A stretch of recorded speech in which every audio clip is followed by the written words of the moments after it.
veo aquí, sí. Muy buenas, Elena, ¿qué tal? ¿Cómo estamos? Encantado de tenerte aquí.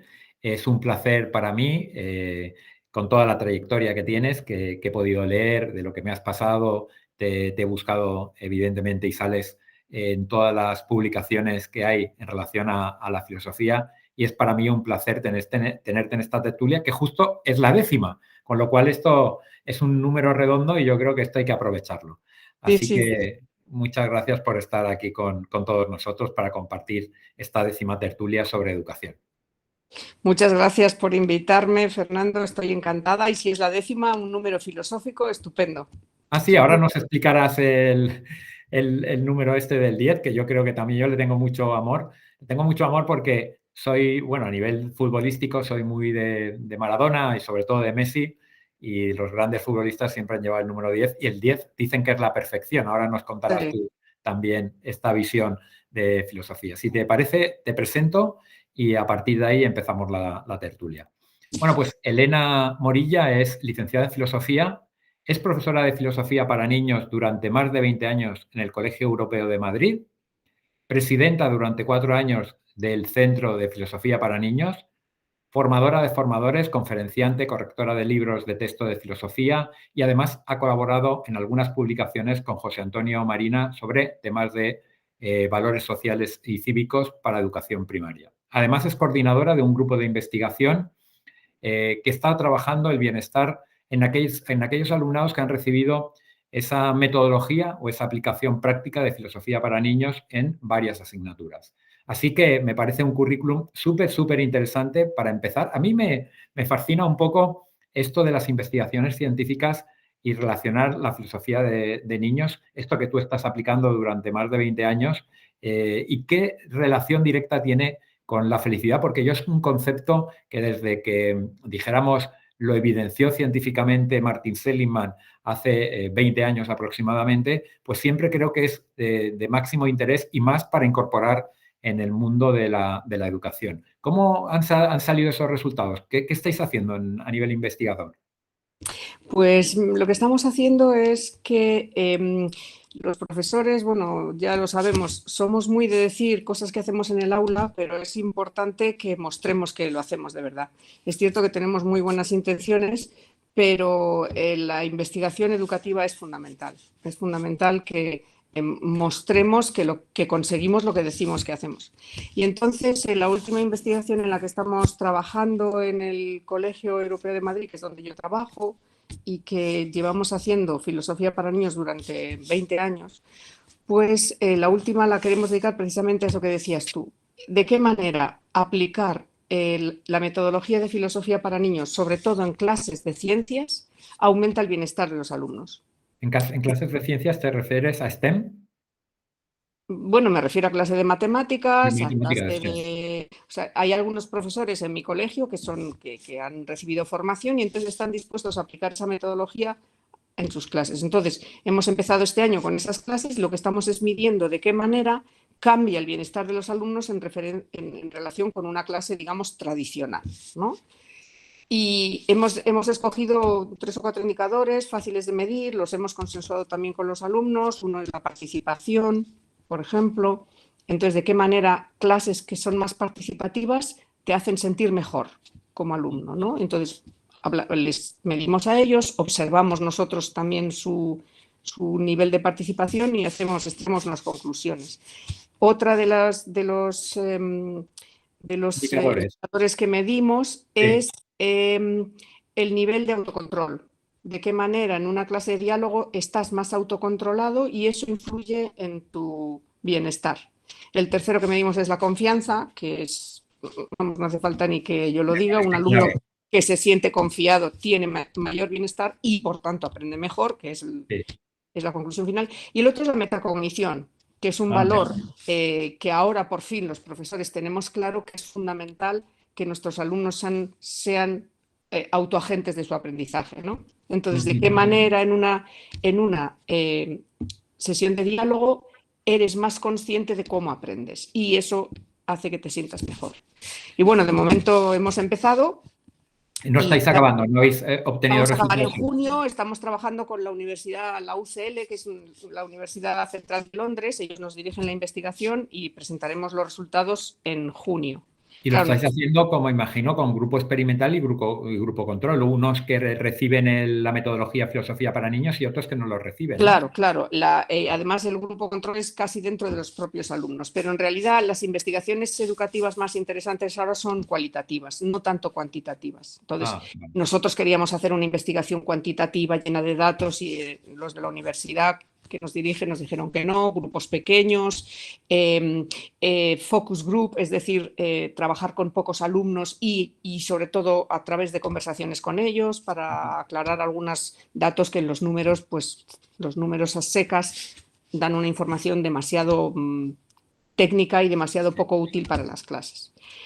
Y Pues en te voy a decir que te vengas por aquí cuando acabes con los resultados de esta investigación, porque yo creo que para los que nos escuchan y que les interesa no solo la educación, sino tener evidencia científica de aquello que estamos haciendo en las clases y realmente una capacidad de empirismo, pues que obtengan esa información de si la metodología de filosofía para niños, que yo ya creo que sí, incrementa la satisfacción, el bienestar y la felicidad del alumnado y, por lo tanto, la motivación, creo que puede ser muy interesante que nos diga los resultados al final. Claro, además es muy interesante porque las otras investigaciones que hay, bueno, filosofía para niños lleva ya muchos años aplicándose en España, son investigaciones tendentes a confirmar lo que dice filosofía para niños, ¿no? Si aplicas el diálogo de manera sistemática en tus clases, las capacidades cognitivas y afectivas de tus alumnos mejoran. Y bueno, eso hay bastantes investigaciones que lo muestran. Pero claro, esta que estamos haciendo nosotros ahora es relacionada con el bienestar, es decir, de qué manera alumnos que se sienten bien en clase aprenden mejor en Claro, asignaturas que no son de filosofía. Muy está claro. interesante. Si el resultado Cuéntanos exactamente, ahora estamos hablando, he empezado un poco casi por el el final, final, sí. efectivamente, pero bueno, esto es interesante porque yo creo que capta la atención, pero vamos a empezar por el principio. Cuéntanos un poco qué es esto de la metodología de filosofía para niños y cuéntanos también un ejemplo práctico, algo conceptual, pero luego bájalo al terreno. Sí, sí, yo soy del terreno. Yo soy, o sea, soy una experta en filosofía para niños porque llevo muchos años dando clases. Eso es en Ajá. lo que yo puedo aportar. Pues Filosofía para niños es una propuesta de un filósofo americano que era profesor de filosofía de filosofía en la universidad en los años 60-70, ¿no? En toda esa época de las revueltas estudiantiles, de la protesta contra la guerra de Vietnam, etcétera, etcétera. Y entonces este hombre, que se llama Matthew Lipman, se dio cuenta de que los alumnos, a pesar de tener buenas ideas, eran bastante torpes e incapaces de defenderlas apoyándolas en las razones pertinentes, ¿no? Y entonces él dijo que pensó, el sistema educativo no dota a los alumnos de estas habilidades, ¿no? De las habilidades del razonamiento cuidadoso, bien basado en razones y la habilidad de compartirlo. Y entonces empezó pensando que había que empezar más atrás de la universidad. Y él empezó a trabajar con principios de la secundaria, digamos, ¿no? Lo que sería en nuestro sistema educativo primero de secundaria. Entonces lo que hizo es escribir una novela, digamos, con trampa filosófica, ¿no? Donde alumnos conversaban, pero se sugerían temas que podían suscitar el cuestionamiento filosófico. Y escribió unos amplísimos manuales para los profesores. Entonces, lo que hacemos en Filosofía para Niños es leemos esa novela, los alumnos plantean preguntas, que suelen ser preguntas filosóficas por el tema de la novela. ¿Las leéis en clase la novela o la leen ellos en casa? No, la leemos en clase, además la leemos en una lectura cooperativa, en círculo, siempre nos colocamos en círculo y entonces la clase está basada en el diálogo a partir de las preguntas de los alumnos. El facilitador, en este caso yo o cualquiera que lo haga, pues lo que intenta es que la discusión vaya ganando pues en profundidad, en matiz y que los alumnos justifiquen de manera razonablemente buena sus opiniones. Las opiniones es lo de menos, pero lo que se pide son las razones en las que se basan. ¿Y es en la hora de tutoría o es en las asignaturas en concreto o cómo lo hacéis? Pues en mi colegio, cuando yo propuse que hiciéramos esto, decidimos meterlo en digamos, una hora, un módulo de la clase de lengua. como animación a la lectura. Muy Pero bien. todos los profesores hemos recibido formación y muchos de ellos lo utilizan en sus asignaturas independientemente de la clase que sea, que eso es lo valioso. O sea, lo valioso es que el diálogo forme parte como herramienta de cualquier asignatura. Pero claro, el texto, dijéramos que habéis elegido, la novela que habéis elegido, igual no tiene nada que ver con matemáticas, con lengua, pero da igual, ¿no? En principio Efectivamente, en el módulo de filosofía, digamos, ellos leen el texto, pero la profesora de lengua, que ya ha recibido formación de filosofía, es capaz de estructurar algunas de sus clases, digamos, en base al diálogo. O la de matemáticas, por ejemplo. El otro día estuve en una clase de matemáticas de alumnos de sexto de primaria que, vamos, era para llorar de alegría. Cómo la profesora sí, fue capaz de plantear qué es una fracción. Esa fue la pregunta de partida. ¿Qué es una fracción? Y con eso mantuvo un diálogo de 50 minutos con todos los alumnos en los que todos opinaban, daban, pues una fracción es una división, es un reparto cómo, de qué manera. Hombre, no todas sus clases son de diálogo, pero con ese sí. diálogo introdujo por completo a todos los alumnos de una manera razonada Sí. en lo que iba a venir después, que era el estudio de las fracciones, claro. Y claro, y sin apoyarse en una lectura, ¿no? Como me decías, sino simplemente a través de una pregunta, ¿no? A través de una pregunta, pero además lo más importante es que ella no era quien daba la explicación. O Sí, sea, sí, no, sino ella que hacía dejaba, que era los un poco, alumnos, me suena un poco al método socrático, ¿no? por supuesto, es que la idea fundamental es que los alumnos tienen que ser agentes de su propio aprendizaje, eso ya lo sabemos. Ujú, Entonces, debemos partir de su pregunta.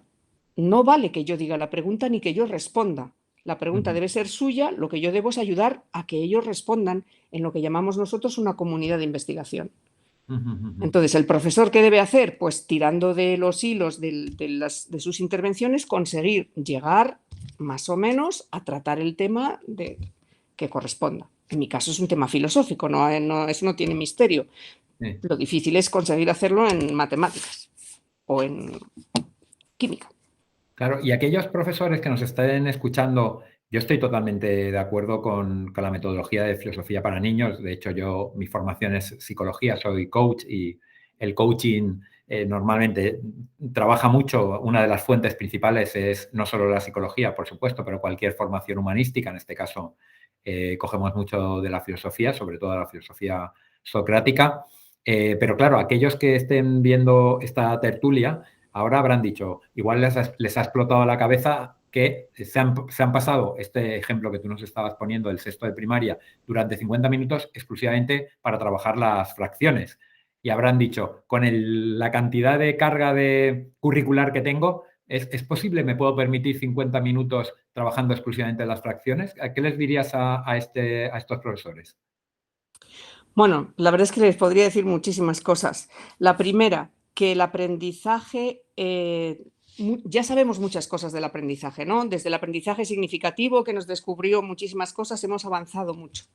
El aprendizaje no es lineal. Sabemos que el aprendizaje se mueve en elipses, ¿no? Los alumnos van interiorizando conceptos no de manera lineal. Que no hay relación entre lo que tú crees que has dado y lo que ellos han recibido. Eso también lo sabemos. Tú puedes haber dado las fracciones y ellos no haber recibido absolutamente nada. Pero si tú estructuras tu clase en base al diálogo, estás seguro de que lo han recibido, porque son ellos los que te van a contar lo que han recibido y lo que no, y tú puedes ir ayudándoles a rellenar los huecos. Y que una clase de diálogo, eso también lo sabemos, no es un tiempo perdido, es un tiempo empleado, luego tendrá beneficios. Entonces, yo sé que para nosotros los profesores es muy difícil abandonar esa idea de tenemos que dar el currículum. Exacto, Pero, sí. Y sí, pero, eso es pero el la currículum lucha continua. ya, pero a mí cuando un profesor me dice tengo que dar el currículum, yo ya sé que es un caso bastante perdido. Sí. No, el currículum es secundario, eso lo sabemos todos. Nosotros tenemos que enseñar otras cosas y además el currículum, pero nuestra labor fundamental no es enseñar el currículum, es enseñar habilidades y destrezas. Eso ya lo tenemos muy claro desde hace unos cuantos años. Sí, sí, sí. Y ojalá todo el mundo lo tuviera igual de claro, ¿no? Y además estás hablando de una forma de enseñar, del proceso de enseñanza-aprendizaje menos clásica, dijéramos con metodologías activas que sitúa al alumno como protagonista de la educación. Por supuesto, Y al es que no, profesor simplemente como un acompañante de lujo, como alguien que armoniza, alguien que abre puertas, que crea insights, que les hace claro, tomar conciencia, ¿no? Que les hace reflexionar, ¿no? Que metacognicionan, ¿no? Como bien has comentado antes, ¿no? Que son capaces de pensar a pensar, sí. claro, Yo también lo he percibido mucho, esto que decías, incluso en mí, quiero decir, siendo adulto, no siendo niño ni adolescente, esa dificultad que muchas veces tenemos, me imagino que unos más que otros, yo sí que la notaba en mí mismo, ahora evidentemente vas progresando, pero tener una idea y la dificultad de elaborarla en primer lugar y en segundo lugar de decir aquello que tú tienes en la cabeza, de expresar aquello que tienes en la expresar, cabeza delante de un grupo o delante de un contertulio o de una persona, ¿no? O sea, en la diferencia que hay entre lo que piensas y lo que dices y lo que le llega al otro, y es fundamental, es brutal, ¿no? Y a mí a veces me quedaba frustrado porque en realidad no había sabido explicarme de la idea que yo tenía en mi cabeza, ¿no? Y esto es cuestión de educación también, claro, es una claro. competencia, es una Es habilidad una más. Claro, pero es que en el diálogo hay un montón de abanico con respecto a eso que tú estás diciendo. Para empezar, ya sabemos, bueno, sabemos, la construcción del pensamiento no es personal. O sea, el pensamiento como se construye bien es con los otros, escuchando y reelaborando con lo que hacen los otros. Entonces, Claro, imagínate un alumno que está sentado esperando que llegue su turno de palabra, pero que tiene que reelaborar todo lo que han ido diciendo los demás, porque no va a decir lo mismo que ha dicho el primero. Entonces, claro. va cambiando su manera de pensar, intentando encajar todos los datos. Entonces, para empezar, está escuchando activamente porque tiene que Ujú. completar su argumentación. Y luego, eso le está ayudando a pensar, pero cuando llegue su momento, tiene que ser capaz de expresar la idea. Entonces, Claro. nos pasa a los adultos y a los críos. Entonces, hay muchos críos que cuando empiezan a hablar, ellos mismos empiezan a pensar y son esas personas que empiezan con una idea y van y luego al final acaban en la otra punta sin haberse dado cuenta. Y tú Ujú. como profesor facilitador, lo que tienes que ayudar es a converger. ¿Pero qué es lo que quieres decir? ¿En qué te basas? ¿Puedes volver a tu idea inicial? ¿Tu conclusión es esta? ¿Estás de acuerdo con lo que ha dicho él? Tu idea es la contraria, es decir, ayudas a convertir un pensamiento vago en una idea concreta que luego es útil. Entonces, Ujú. no solo les estás ayudando a hablar, sino lo fundamental, estás ayudándoles a tener un buen pensamiento lógico, es decir, aprenden a pensar siguiendo los canales de la estructura lógica. Muy Claro, importante. y además otra cosa, ¿no? Que cuando tú elaboras una idea y encima la comentas, cuando estás comentándola estás teniendo otra metacognición, o sea, estás pensando sobre la idea que tú estás Claro, transmitiendo, con lo cual estás ayudando a pensarla de nuevo y a generar una nueva idea probablemente. O sea, el aprendizaje se consolida, como bien has dicho tú, no solo pensando, sino transmitiendo aquello que estás pensando y que el otro te dé feedback de aquello que tú has dicho. Al final es como un círculo claro, por virtuoso, ¿no? supuesto, Que va claro. genial. O sea, Claro, y que además sí, es que las herramientas que utilizas van a estar muy claras, porque tú vas a saber si lo que has dicho es una definición, o lo que has hecho es un ejemplo, o lo que has dicho es lo contrario de lo que ha pensado tu compañero, o te van a decir es que te has contradicho, eso que has dicho no se sigue de lo que tú has dicho. Es decir, tus ideas, las esa herramientas que figura, utilizas las tienes claras. esa figura la tiene que hacer, esa figura de feedback que estaba diciendo, pues esto es una definición, esto es una contradicción, esto es tal, lo hace el profe, ¿no? Me imagino, ¿no? O la Claro, profe, ¿no? el por eso nos llamamos facilitadores, es Facilitadores. decir, ayudamos a que estas ideas tomen, digamos, la categoría que deben tomar. Ahí está la metacognición constantemente presente, pero en comunidades de investigación bien entrenadas son ellos mismos los que dicen: "No estoy de acuerdo con la definición que ha dado no sé Ya, ya, quién de ya. esto, Sí, sí, porque yo añadiría esto otro". claro, es una segunda fase, ¿no? Dijéramos esto como a veces hablamos de estas metodologías, ¿no? Como la mediación o la tutoría entre iguales, o una mediación que inicialmente el mediador es el profesor o la profesora y finalmente son los mismos, el mismo alumnado el que sigue siendo el mediador de sus propios conflictos, ¿no? Es un poco Claro, esto, ¿no? Filosofía de niños donde el facilitador es o el entrenador o el acompañante es el profesor y luego acaba siendo el mismo alumno, otros alumnos de ese alumno. Claro, esa es una de las cosas en las que yo estoy investigando, porque es lo que mis alumnos me dicen, o sea, los alumnos que ya se han ido, ya tengo muchos alumnos que han terminado, y entonces ellos me dicen que ahí es donde notan la mayor diferencia. Es decir, la exigencia que tienen alumnos acostumbrados a dialogar con respecto al diálogo es muy grande. Entonces se encuentran con que el resto de la gente no es capaz de dialogar, por ejemplo, no escucha o no tiene en cuenta lo que han dicho los anteriores, o interviene con intervenciones muy largas que no tienen mucho sentido, o no contesta preguntas. Entonces, una persona, es otra de las habilidades, digamos, que se adquieren. Una persona entrenada en el diálogo luego es exigente con el diálogo. Entonces, Claro, claro. ¿qué dirás del pensamiento crítico? Alguien que está acostumbrado a apoyar su juicio en razones, cuando tú le das una razón que no es pertinente, te dicen, no, no, esa razón no tiene sentido. ¿Que no es eso de la escuela? Venga, eso es Sí, lo que está tenemos claro. que Sí, hacer. sí. Por supuesto. No, y sobre todo ya no es si es o no de la escuela, es de la sociedad, es lo que te van a pedir ahí fuera, quiero decir, de las cuatro paredes. Puede que no sea o no lo sé, realmente depende del modelo educativo que tengamos, pero la sociedad, quiero decir, tu familia, tu pareja, la empresa en la que te incorpores, el trabajo que realices, tus compañeros, te van a pedir esto, te van a exigir esto, ¿no? Por supuesto, es que además, Y el liderazgo va en relación a esto, ¿no? por Y la supuesto, capacidad de adaptación a la sociedad. Cuanto mejor capacidad tengas de raciocinio, de pensamiento crítico, probablemente mayor éxito vas a tener. Ya no digo un éxito económico, sino social, de relaciones, de bienestar, de felicidad. Y yo creo que eso es fundamental, ¿no? por supuesto, porque además no solo es una cuestión de pensamiento crítico, es también una cuestión de pensamiento afectivo, digamos. Los Claro, alumnos sí, que sí, están claro. acostumbrados a estar en un diálogo no tienen ningún problema en decir no estoy de acuerdo contigo por esto y por esto, y ninguno de los dos se ofende. Si tú en Claro, una reunión de adultos dices no estoy de acuerdo contigo, el que escucha eso se siente malherido. sí, sí, sí. Y cuando en realidad en el diálogo está claro que el que te dice no estoy de acuerdo, primero te ha escuchado, luego se ha molestado en pensar sobre lo tuyo para darte razones por las que no está de acuerdo y luego te las brinda generosamente, con Claro, lo cual es casi un acto de amor que el claro, resto consideramos que es como una ofensa personal. Son excelentes líderes de equipos, eso claro. ya lo sé. Tengo muchos alumnos ya Sí, sí, mayores sí, claro, y yo claro, lo entiendo gestionan esa perfectamente. relación maravillosamente.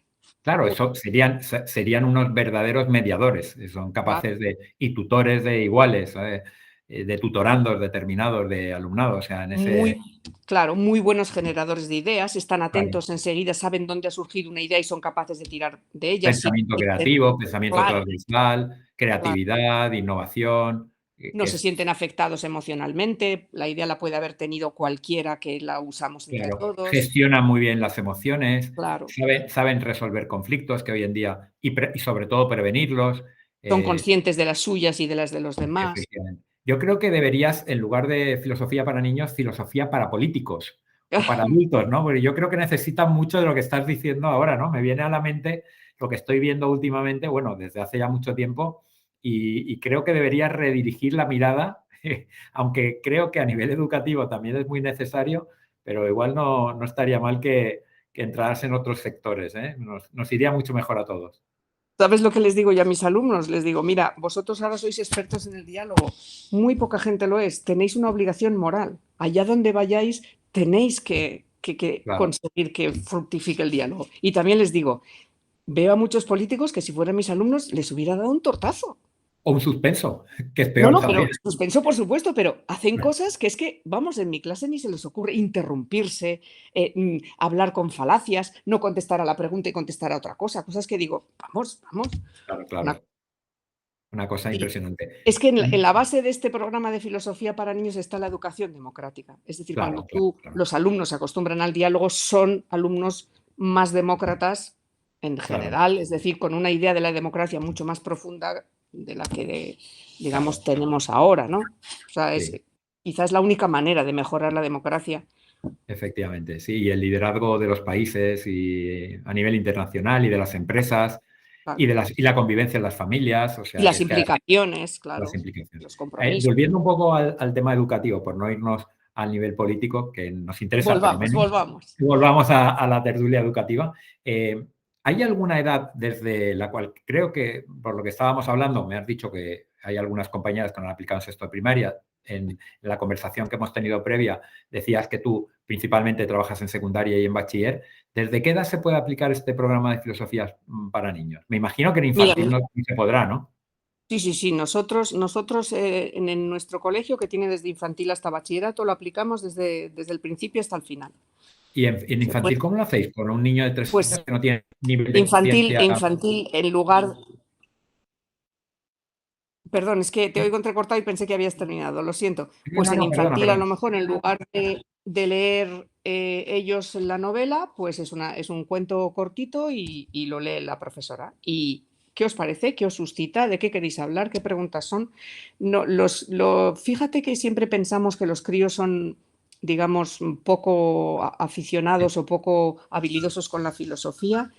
Y no tienes más que proporcionarle a un niño, a un crío pequeño, cualquier posibilidad y ya te va a hacer su pregunta. ¿Por qué? Y esa es la pregunta de Vale. los filósofos. ¿Y por qué? ¿Y por qué? ¿Y por qué pasa esto? Pues ¿Qué trabajáis? ¿Con un cuento, una parábola o realmente alguna de estas? lo que sea, una imagen, lo que sea, algo que ha ocurrido. De hecho, cuanto más mayores son, mayores somos, vamos perdiendo ese asombro y esa capacidad Sí, de preguntarnos las esto es cosas. lo que nos Parece que ya decía nos da vergüenza, ¿no? el gran Ken Robinson, ¿no? En sus historias, ¿no? En sus conferencias, efectivamente. Pero Claro. claro, ¿qué lo aplicas a partir de 3 años, más o menos, ¿no? Menos ya es Sí, difícil, claro, ¿no? hombre, hace falta un mínimo Sí, lenguaje, ¿no? vale. Pero el diálogo se adapta pues a lo que haya en las clases. Tampoco hace falta que sean diálogos de 20 minutos, pero sí esa idea de el cuestionamiento de los niños es fructífero, siempre. Ujú. Cuéntanos las diferencias entre la filosofía para niños y las tertulias dialógicas, ¿o es parte de lo mismo? Bueno, muchos compañeros míos de filosofía para niños hacen tertulias allá donde van, las hay en las bibliotecas, las hay con adultos y el principio es el mismo. El Sí. principio es utilizar el diálogo como medio de investigar lo que sea. Entonces, por una parte se aprovechan las bondades del diálogo para desarrollar el pensamiento y por otra parte se utiliza el diálogo para profundizar en un tema, que es Ujú.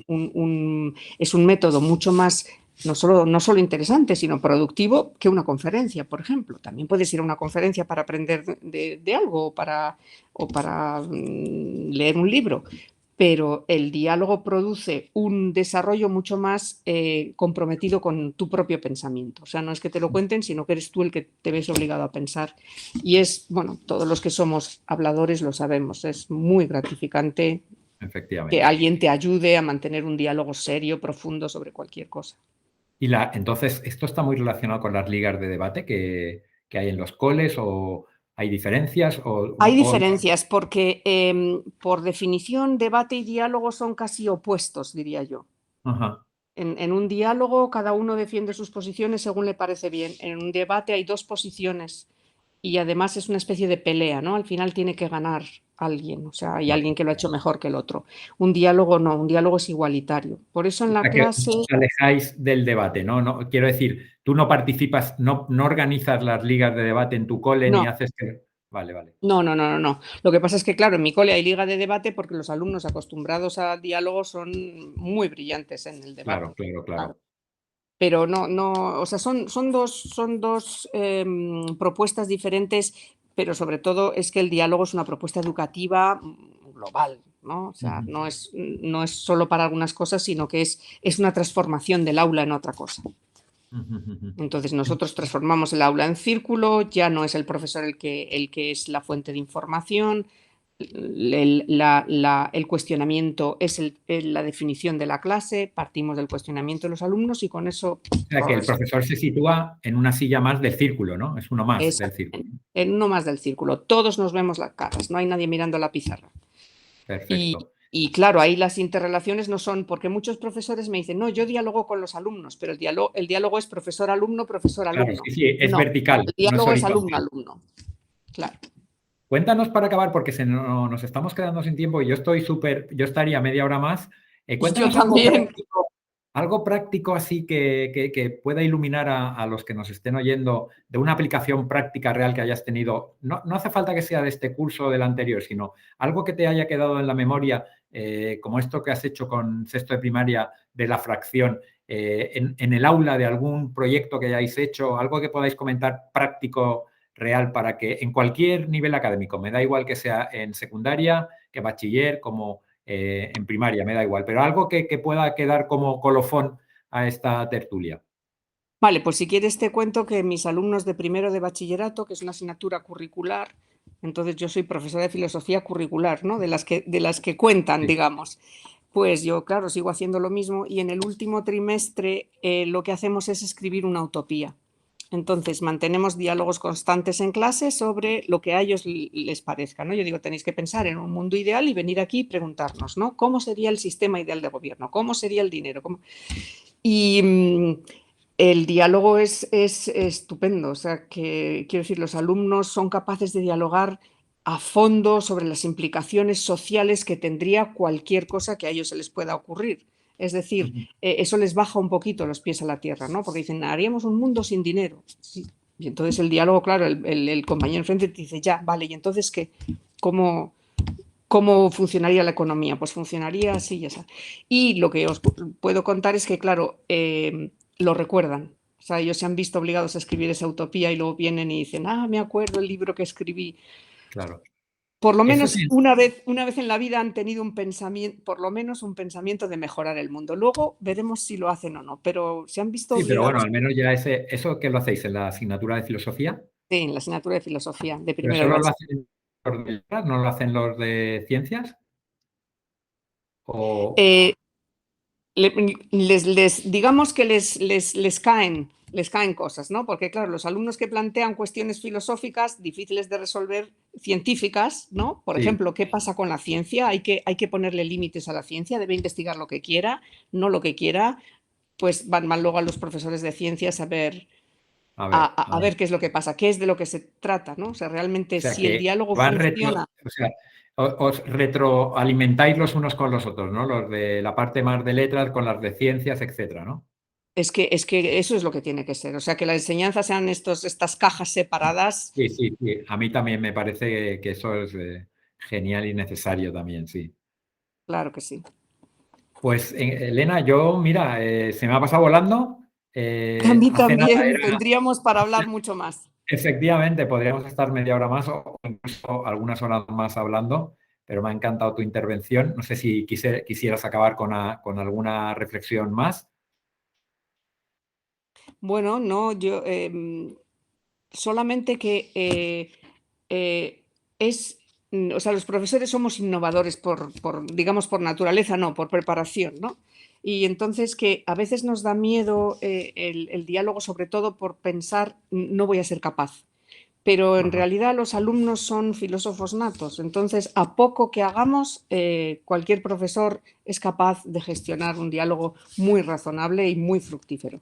Y en cualquier caso, si no, pues nada, que yo estoy a disposición de quien quiera, hay formación, hay libros, nos ayudamos unos a otros, que para eso estamos.